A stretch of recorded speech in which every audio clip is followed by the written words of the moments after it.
বঙ্গ সাহিত্যপ্রেমী সকল শ্রোতাদের জন্য আমাদের এই নিবেদন সাহিত্যের ভূত।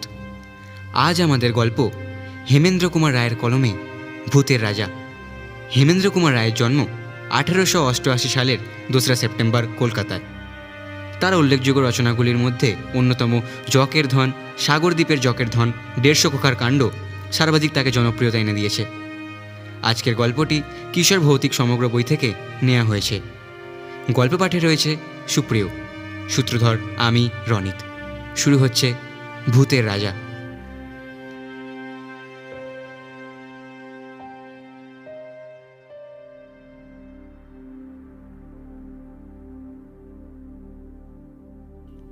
সরকারি কাজে বিদেশে থাকি, ছুটি নিয়ে দেশে ফিরছি। সাঁওতাল পরগনার যে জায়গায় আমার মকরশল ছিল, সেখান থেকে রেল স্টেশন যেতে হলে প্রায় 30 মাইলের উপর পথ পার হতে হবে। পাহাড়ি পথ, 1 মাইল হচ্ছে 2-3 মাইলের ধাক্কা। তার উপর রাতের বেলায় বাঘে ভাল্লুকের সঙ্গে আলাপ হবার সম্ভাবনা কম নয়। সকালবেলা বেরোলে মাঝপথে সন্ধে হবেই, তখন একটা আশ্রয়ের দরকার। মাঝপথের কাছাকাছি স্থানীয় একটি শিকারি কুঠি ছিল। রাজা বা তার বন্ধুরা শিকার করতে বেরোলে এই কুঠি হতো তাদের আস্তানা। রাজার ম্যানেজারের সঙ্গে আলাপ ছিল, তাকে গিয়ে অনুরোধ জানালুম শিকার কুঠিতে একটা রাতের জন্য আমাকে মাথা গোজার জায়গা দিতে হবে।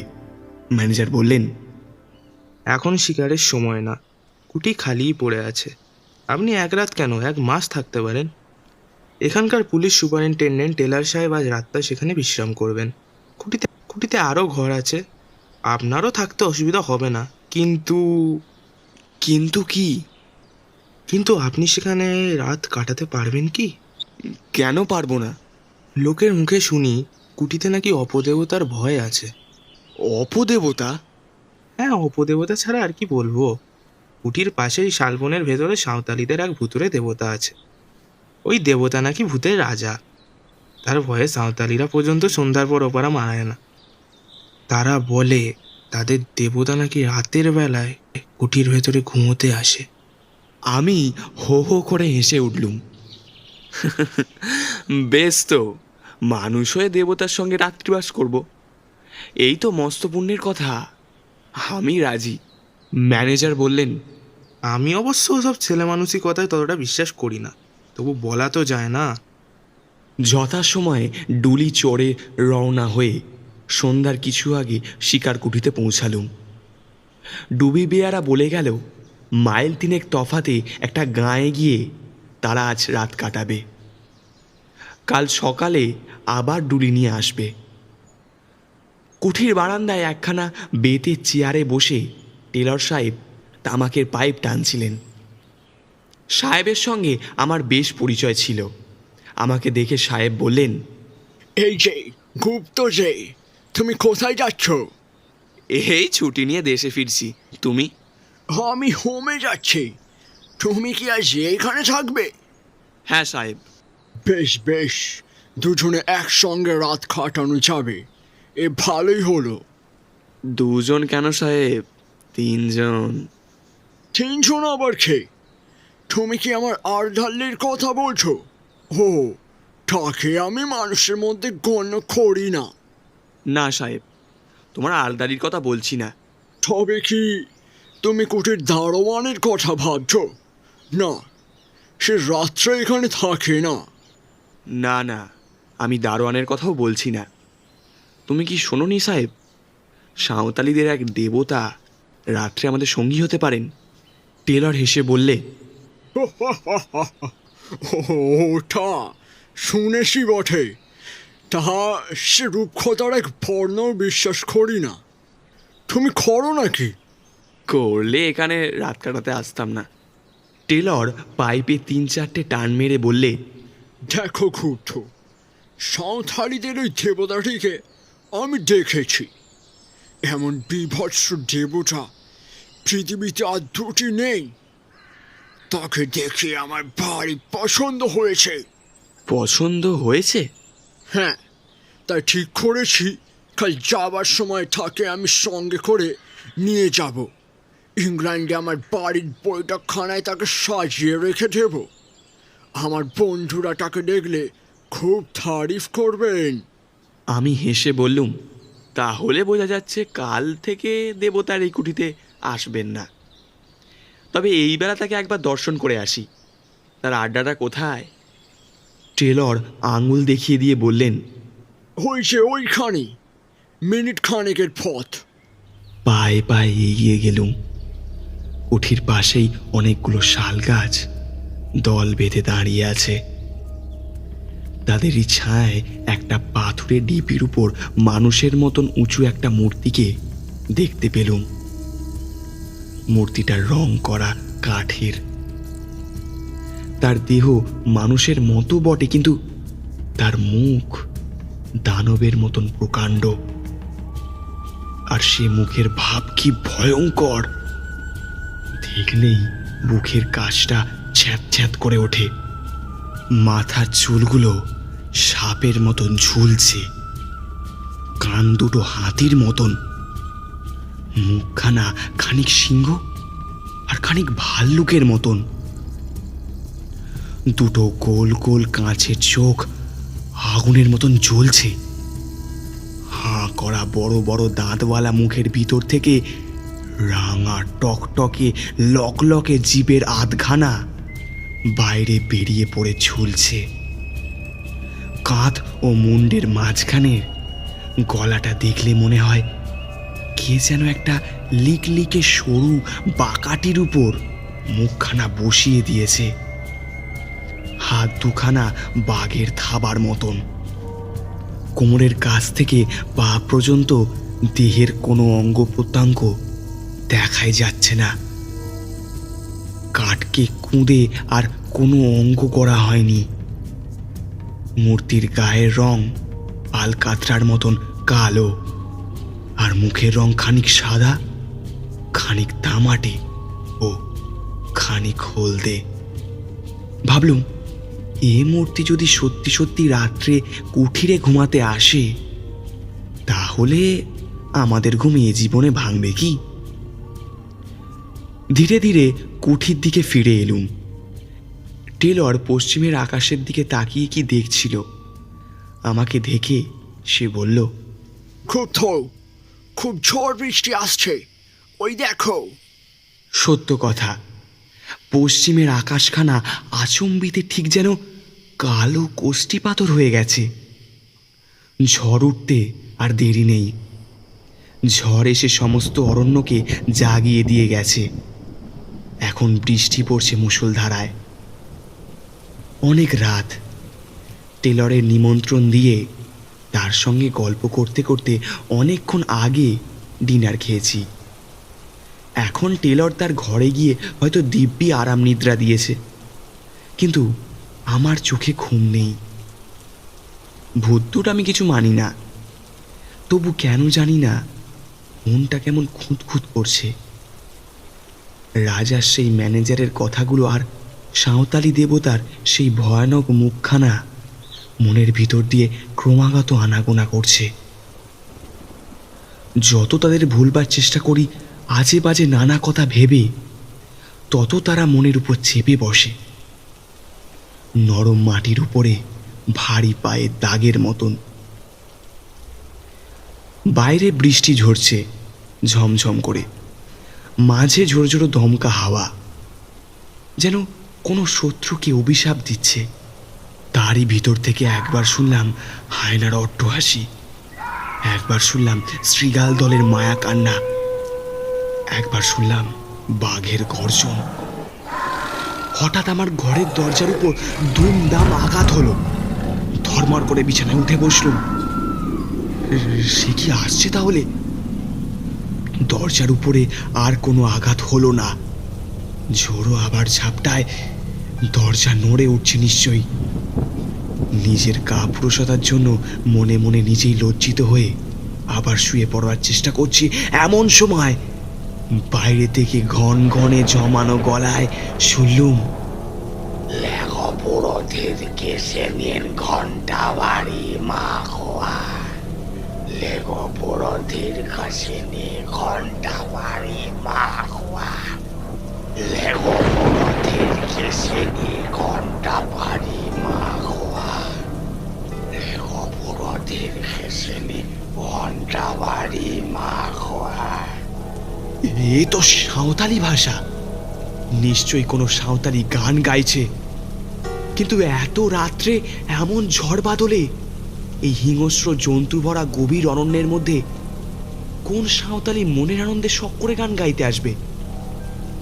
আবার দরজার উপর ঘন ঘন আঘাত হলো, এবারে আরো জোরে। আমার সমস্ত শরীর রোমাঞ্চিত হয়ে উঠল।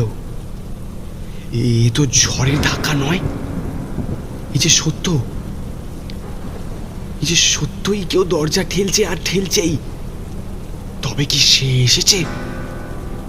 তবে কি সে এখানে ঘুমাতে এসেছে? আবার গান শুনলাম, এবারে আমার খুব কাছে, একেবারে কুঠির বারান্দায়। উপরে সেই তীব্র ক্ষণক্ষণে গলায় গান। লেগো বুড়োদের কেসে নিন ঘন্টা বাড়ি মাখোয়া, লেগো বুড়োদের কাছে নিয়ে ঘন্টা বাড়ি মাখোয়া। হঠাৎ উল্টো বিপদ। কুটির ভিতর দিকটার দরজায় ঘন ঘন আঘাত। ভিতরে বাইরে বিপদ দেখে প্রায় যখন আমি হাল ছেড়ে দিয়ে বসে আছি, এমন সময় শুনলাম, খুব তো, ভগবানের দোহাই দরজা খোলো, দরজা খোলো শিগগির। এ তো টেলরের গলা। বাঁচলুম। তাড়াতাড়ি উঠে দরজা খুলে দিলুম। টেলর হুড়মুড় করে ঘরের ভিতরে ঢুকে পড়ল। তার চোখ মুখ পাগলের মতন, তার হাতে একটা বন্দুক। আমি তাকে দু হাতে চেপে ধরে বললুম, মিস্টার টেলর, কি হয়েছে? কি এত রাত্রে কি দরকার? টেলর দেওয়ালে ঠেসান দিয়ে দাঁড়িয়ে দাঁড়িয়ে বলল, কুপ্প, আমার ঘরের দরজায় কে ক্রমাগত লাথি মারছে আর গান গাইছে। তুমি কি আমার ঘরের দরজার কাছে গিয়ে আমায় ডাকছিলে?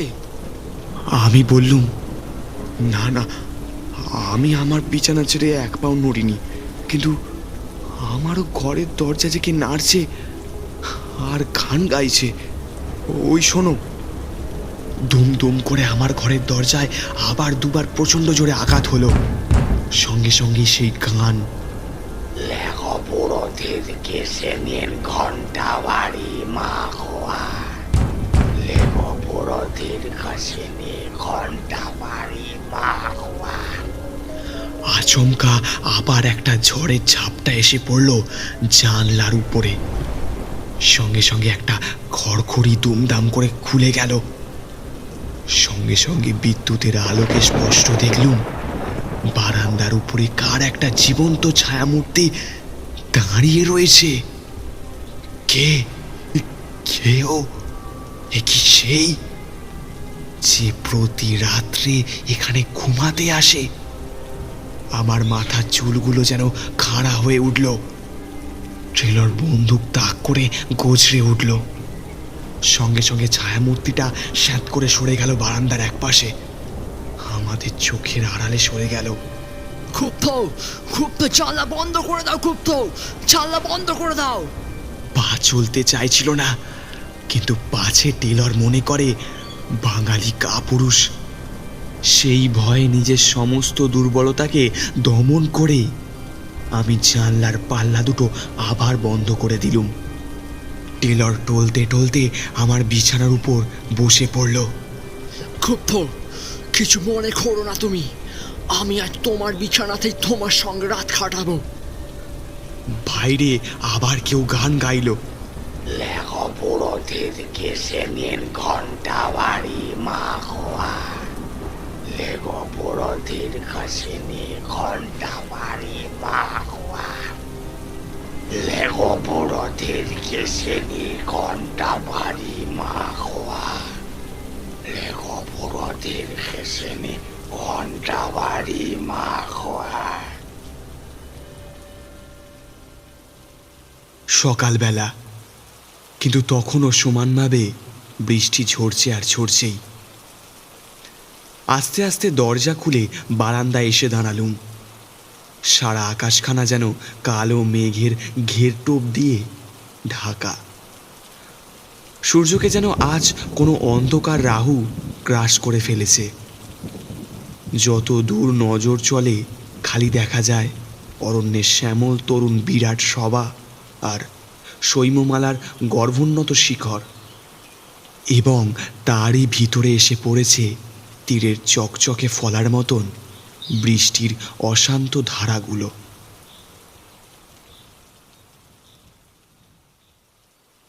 কোথাও পশু পাখি কীটপতঙ্গ বা জীবের কোনো চিহ্ন পর্যন্ত নেই। পথের উপর দিয়ে ক্রুদ্ধ জলস্রোতে যেন কোনো অদৃশ্য শত্রুকে বেগে আক্রমণ করে ছুটে চলেছে। হঠাৎ বারান্দার এক কোণে চোখ গেল। কাপড় মুড়ি দিয়ে কে যেন একজন শুয়ে রয়েছে। কাছে গিয়ে ডাকলুম, এই কে তুই? বার কয়েক ডাকাডাকির পর কাপড়ের ভিতর থেকে একখানা সাঁওতালি মুখ বের হলো। এই কে তুই? আমি ঠাকুরের পূজারি। ঠাকুর? কে ঠাকুর?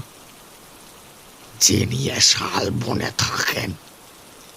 এখানে কি করছিস? ঠাকুর রোজ রাত্রে এখানে ঘুমাতে আসেন, তাই আমিও তার সঙ্গে আসি।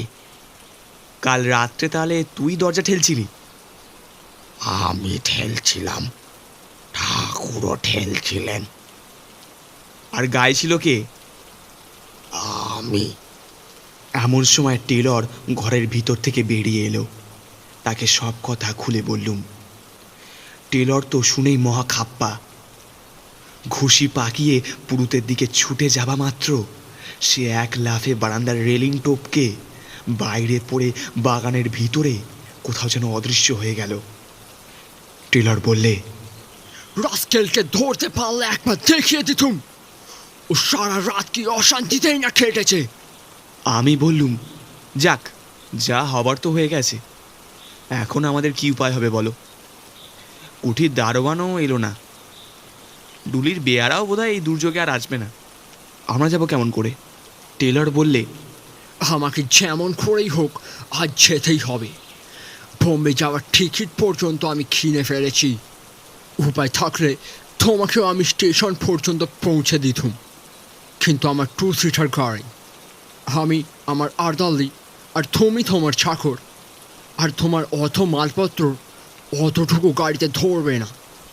কাজেই যেতে হবে। আর্দালি।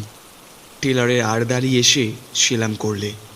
টেলর বললে, আমার মালপত্র সব গুছিয়ে গাড়িতে ধরো, তারপর শালবন থেকে সে কাঠের পুতুলটাকেও তুলে নিয়ে এসো। আমি বললুম, তুমি কি সত্যি পুতুলটা ইংল্যান্ডে নিয়ে যেতে চাও? টেলর বললে, নিশ্চয়ই, আমার যেই কথা সেই কাজ।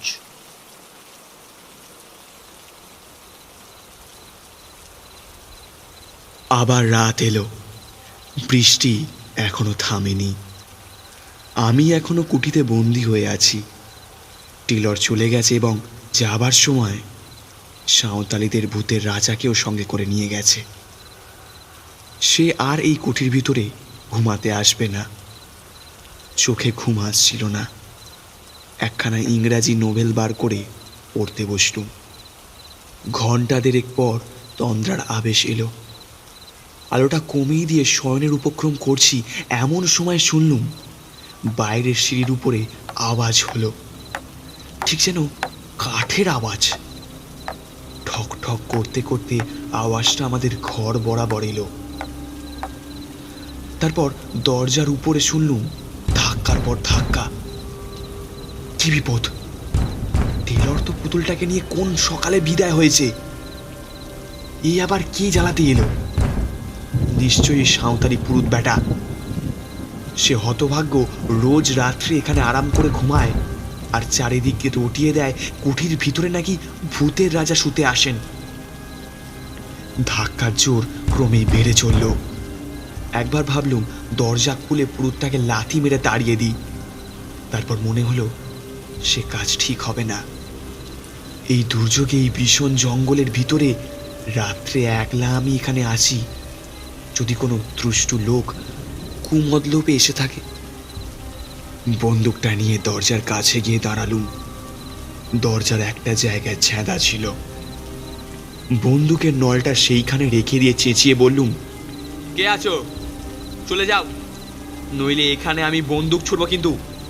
কোনো জবাব নেই। দরজার উপারে ধাক্কাও থামলো না। এখনো আমার কথা শোনো, নইলে। বাইরে বৃষ্টি গলায় কে হাসতে লাগলো।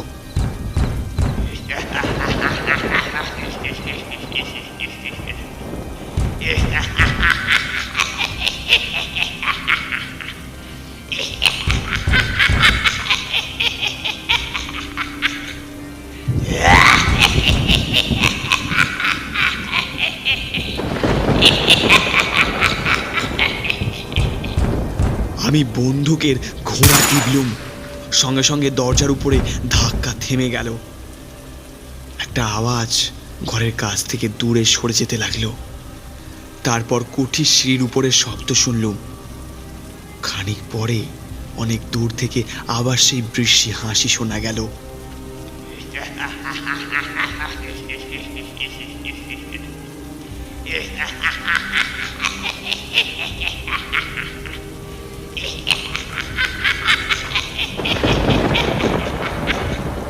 সে হাসি অমানসিক, রক্ত যেন জল করে দেয়। শেষ রাত্রে জল ধরে গেল।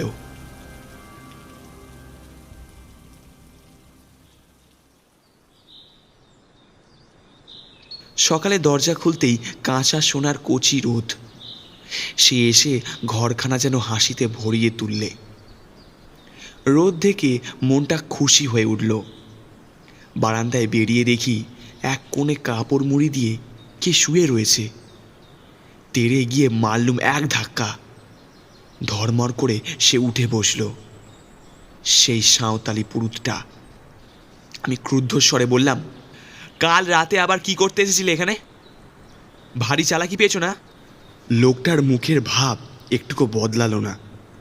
শান্ত স্বরে বললে, আমার ঠাকুর কাল এখানে ঘুমাতে এসেছিলেন, আমিও তাই এসেছিলুম। তোর ঠাকুর কোথায়? সাহেব তো তাকে নিয়ে চলে গেছে। আমার ঠাকুর যেখানে থাকেন সেখানেই আছেন। মিথ্যে কথা। আমি নিজের চোখে দেখেছি টেলর তাকে নিয়ে চলে গেছে। আমার ঠাকুর যেখানেই থাকেন সেখানেই আছেন। কুঠি থেকে বেরিয়ে পরে ছুটে পাশের শালবনে গিয়ে হাজির হলুম। সবিস্ময়ে দেখলুম ভূতের রাজার চোখ পাকিয়ে লকলকে জিভ বার করে ঠিক সেইখানে দাঁড়িয়ে আছে। আর ও কি? মূর্তির পেটের উপর গর্ত, ঠিক যেন বন্দুকের গুলির দাগ। গর্তের চারপাশে রক্ত জমাট হয়ে আছে। মূর্তির আরো নানা জায়গাতেও রক্তের চিহ্ন। তবে কি আমার বন্দুকের গুলিতেই? আর ভাবতে পারলুম না, মূর্তির দিকে আর তাকাতেও পারলুম না। কেমন একটা অজানা ভয়ে আমার সমস্ত শরীর আচ্ছন্ন হয়ে গেল। প্রাণপণে দৌড়ে সেখান থেকে পালিয়ে এলুম। কলকাতায় ফিরে এসেই খবরের কাগজে একটা বিবরণ পড়লুম। সাঁওতাল পরগনার police superintendent mister J Taylor কর্ম হইতে অবসর লইয়া বিলেতে যাইতেছিলেন, কিন্তু পথের মধ্যে একটা বিপদে পড়িয়া খুব সম্ভবত তিনি প্রাণ হারিয়েছেন। স্থানীয় জঙ্গলের ভিতরে তাহার মোটর গাড়ি পাওয়া গিয়েছে। মোটরের উপরে, ভিতরে এবং চারিপাশে রক্তের দাগ। কিন্তু মিস্টার টেলর ও তাহার আর্দালির কোনো সন্ধান পাওয়া যাইতেছে না। পুলিশ সন্দেহ করছে মিস্টার টেলর ও তাহার আর্দালিকে বাঘ্র বা অন্য হিংস্র জন্তু আক্রমণ করিয়াছে। নিকটস্থ জঙ্গলে এক নরখাত ব্যাঘ্রের খোঁজ পাওয়া গিয়েছে। সে ভুতুড়ে মূর্তির গায়ে যে রক্তের দাগ লেগেছিল, তাহলে সে রক্ত হচ্ছে হতভাগ্য টেলর আর আর্দালির গায়ে রক্ত। এবং সেই সাঁওতালি পুরুতটাই নিশ্চয়ই কোনো গতিতে খবর পেয়ে ভূতের রাজাকে আবার শালবনে ফিরিয়ে এনেছে। মন কি এই বলে প্রবোধ দিলুম বটে, কিন্তু প্রতিজ্ঞা করলুম শিকার কুটিতে আর কোনো দিন রাত্রিবাস করব না। কিসে কি হয় কে জানে।